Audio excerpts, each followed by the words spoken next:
TV 910ಗೆ ಸ್ವಾಗತ. ನಾನು ಅಸ್ಫಿಯಾ. ನೀವು ಇನ್ನು ನಮ್ಮ ಚಾನೆಲ್ಗೆ ಸಬ್ಸ್ಕ್ರೈಬ್ ಆಗಿಲ್ಲ ಅಂದ್ರೆ ಈಗಲೇ ಸಬ್ಸ್ಕ್ರೈಬ್ ಆಗಿ ಪಕ್ಕದಲ್ಲೇ ಇರುವ ಬೆಲ್ ಐಕನ್ ಕ್ಲಿಕ್ ಮಾಡಿ, ಲೈಕ್ ಮಾಡಿ, ಶೇರ್ ಮಾಡಿ. ಕರ್ನಾಟಕ ಪ್ರದೇಶ ಯುವ ಕಾಂಗ್ರೆಸ್ ಚುನಾವಣೆ 2024 ನಿಮ್ಮೆಲ್ಲರ ಮನೆಯ ಮಗನಾದ ಪ್ರೇಮ್ ಕುಮಾರ್ ಆದ ನಾನು ಹಲವಾರು ವರ್ಷಗಳಿಂದ ಸಕ್ರಿಯವಾಗಿ ಕಾಂಗ್ರೆಸ್ ಪಕ್ಷಕ್ಕೆ ದುಡಿಯುತ್ತಾ ಬಂದಿದ್ದು, ಇನ್ನಷ್ಟು ಸಮಾಜಮುಖಿ ಕಾರ್ಯಕ್ರಮಗಳನ್ನು ಮಾಡುವ ನಿಟ್ಟಿನಲ್ಲಿ ಈ ಬಾರಿ ಬಾಗೇಪಲ್ಲಿ ತಾಲೂಕು ಯುವ ಕಾಂಗ್ರೆಸ್ ಅಧ್ಯಕ್ಷ ಸ್ಥಾನಕ್ಕೆ ಅಭ್ಯರ್ಥಿಯಾಗಿ ಸ್ಪರ್ಧಿಸಲು ಬಯಸಿದ್ದು, ನಿಮ್ಮೆಲ್ಲರ ಆಶೀರ್ವಾದ ಸದಾ ನನ್ನ ಮೇಲೆ ಇರುತ್ತದೆ ಎಂದು ಭಾವಿಸುತ್ತೇನೆ.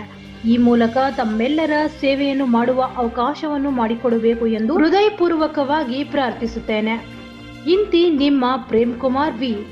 ಮಳೆಯಿಂದ ಬೆಳೆ ಹಾನಿ, ತುರ್ತಾಗಿ ವಿಶೇಷ ಪ್ಯಾಕೇಜ್ ಘೋಷಿಸಲು ಸರ್ಕಾರಕ್ಕೆ ರೈತ ಜಿಆರ್ ರಂಗಾರೆಡ್ಡಿ ಆಗ್ರಹ. ಬಾಗೇಪಲ್ಲಿ ತಾಲೂಕು ಗೂಳೂರು ಹೋಬಳಿ ಗ್ರಾಮಗಳಲ್ಲಿ ಸುರಿದ ಭಾರಿ ಮಳೆಯಿಂದಾಗಿ 10 ಗ್ರಾಮಗಳಲ್ಲಿ ಬೆಳೆದಿದ್ದ ವಿವಿಧ ಬೆಳೆಗಳು ಜಲಾವೃತವಾಗಿ ಕೆರೆಗಳಂತೆ ಗೋಚರಿಸುತ್ತಿದ್ದರೆ ಕೆಲವೆಡೆ ಕೊಚ್ಚಿ ಹೋಗಿದೆ. 10ಕ್ಕೂ ಹೆಚ್ಚು ಕೆರೆಗಳು ಭರ್ತಿಯಾಗಿದೆ. 3 ದಿನಗಳಿಂದ ಸುರಿದ ಭಾರಿ ಮಳೆಯು ಸಾಕಷ್ಟು ಅನಾಹುತ ಸೃಷ್ಟಿಸಿದೆ. ಸಾವಿರಾರು ಎಕರೆ ಪ್ರದೇಶದಲ್ಲಿ ಬೆಳೆದಿರುವ ಮುಸುಕಿನ ಜೋಳ ಸೇರಿದಂತೆ ಇತರೆ ಬೆಳೆಗಳು ಕೊಚ್ಚಿ ಹೋಗಿವೆ ಮತ್ತು ಜಮೀನಿನಲ್ಲಿ ಸಾಕಷ್ಟು ನೀರು ನಿಂತು ಬೆಳೆ ಹಾನಿ ಸಂಭವಿಸಿದೆ.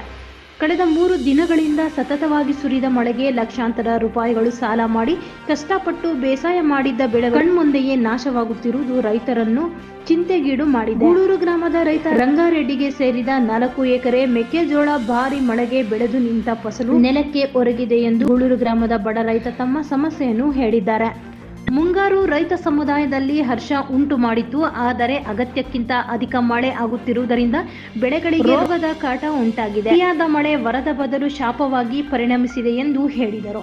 ಅತಿವೃಷ್ಟಿಯಿಂದಾಗಿ ಹಾನಿಯಾಗಿರುವ ಬೆಳೆಗಳನ್ನು ಸಮರ್ಪಕವಾಗಿ ಸಮೀಕ್ಷೆ ಮಾಡಿ ಅತ್ಯಂತ ತುರ್ತಾಗಿ ವಿಶೇಷ ಪ್ಯಾಕೇಜ್ ಅನ್ನು ಘೋಷಿಸಿ ಪರಿಹಾರ ನೀಡಿ ರೈತರ ನೆರವಿಗೆ ನಿಲ್ಲಬೇಕು ಎಂದು ಅವರು ಸರ್ಕಾರವನ್ನು ಒತ್ತಾಯಿಸಿದ್ದಾರೆ. ಪ್ರಧಾನಮಂತ್ರಿ ನಮೋರವರಿಗೆ ರಾಖಿ ಕಟ್ಟಿದ ನರೇಗಾ ಕಾರ್ಮಿಕರು. ವಿಜಯನಗರ ಜಿಲ್ಲೆ ಹೊಸಪೇಟೆ ತಾಲೂಕು ಹಗರಿಬೊಮ್ಮನಹಳ್ಳಿ ತಾಲೂಕು ಹಡಗಳಿ ತಾಲೂಕಿನ ವಿವಿಧ ಗ್ರಾಮಗಳಲ್ಲಿನ ರಾಷ್ಟ್ರೀಯ ಉದ್ಯೋಗ ಖಾತ್ರಿ ಯೋಜನೆ ಕಾರ್ಮಿಕ ಮಹಿಳೆಯರು ಗ್ರಾಕುಸ್ ಕಾರ್ಯಕರ್ತೆಯರ ನೇತೃತ್ವದಲ್ಲಿ ವಿಶಿಷ್ಟ ರೀತಿಯಲ್ಲಿ ರಾಖಿ ಚಳುವಳಿ ಮಾಡುವ ಮೂಲಕ ದೇಶದ ಪ್ರಧಾನಿ ನರೇಂದ್ರ ಮೋದಿರವರಿಗೆ ರಾಖಿ ಕಟ್ಟಿದ್ದಾರೆ. ಈ ಮೂಲಕ ಅವರು ತಮ್ಮ ಅಹವಾಲುಗಳನ್ನು ಕೆಲ ಹಕ್ಕೊತ್ತಾಯಗಳನ್ನು ಈಡೇರಿಸುವಂತೆ ಪ್ರಧಾನಿ ನಮೋರವರಲ್ಲಿ ಒತ್ತಾಯಿಸಿದ್ದಾರೆ. ಹಿಂದೂ ಸಂಪ್ರದಾಯದಂತೆ ನೂಲು ಹುಣ್ಣಿಮೆಯೆಂದು ಸಹೋದರಿಯು ಸಹೋದರನಿಗೆ ರಾಖಿ ಕಟ್ಟಿರುವ ಕೋರುತ್ತಾಳೆ. ತದನಂತರ ಅದಕ್ಕೆ ಪ್ರೀತಿಯಾಗಿ ಸಹೋದರನು ಸಹೋದರಿ ಪ್ರೀತಿಪೂರ್ವಕವಾಗಿ ಏನಾದರೂ ಒಂದು ಉಡುಗೊರೆ ಕಾಣಿಕೆ ಕೊಡುವುದು ವಾಡಿಕೆಯಾಗಿದೆ.